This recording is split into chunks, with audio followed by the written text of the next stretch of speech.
Luiz Eli prej muajsh është një nga figurat më të përfolura në Shqipëri, jo vetëm për karrierën e tij muzikore dhe lidhjen e tij me Kiara Titon, por edhe për imazhin që ka krijuar pas daljes nga Big Brother Vibe.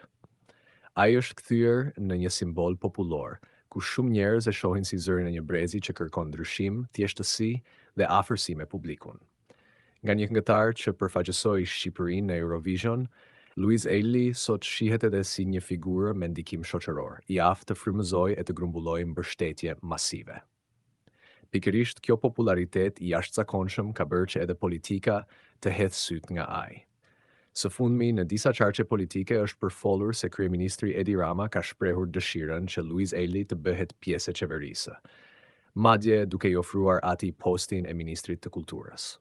Një kërkesë e tillë ka hapur debate të mëdha në publik dhe rrjetet sociale, pasi do të ishte një hap i pazakontë, një artist i dashur nga publiku të kalonte një detyrë kaq të rëndësishme shtetërore.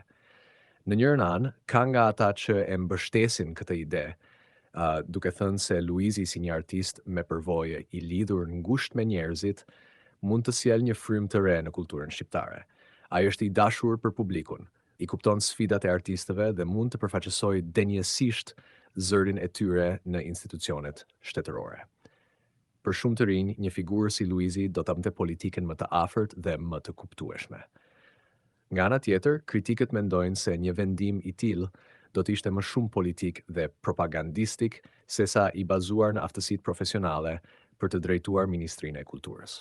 Ata e shohin këtë si një përpjekje për të përdorur famën e Luizit për qëllime elektorale, duke ngritur pyetjen: a është mjaftueshëm një artist i suksesshëm për të drejtuar një institucion të rëndësishëm shtetëror?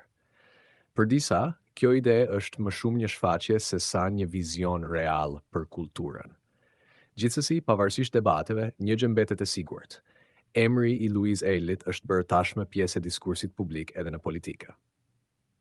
Nëse kjo kërkesë e Edi Ramës do të kthehet në realitet apo do të mbetet thjesht një ide për diskutim, mbetet për tu parë. Por një gjë është e qartë: Luizi ka arritur diçka që pak artistë shqiptar e kanë arritur, të kthehet nga një këngëtar në një figurë që ndikon në jetën shoqërore dhe politike të vendit.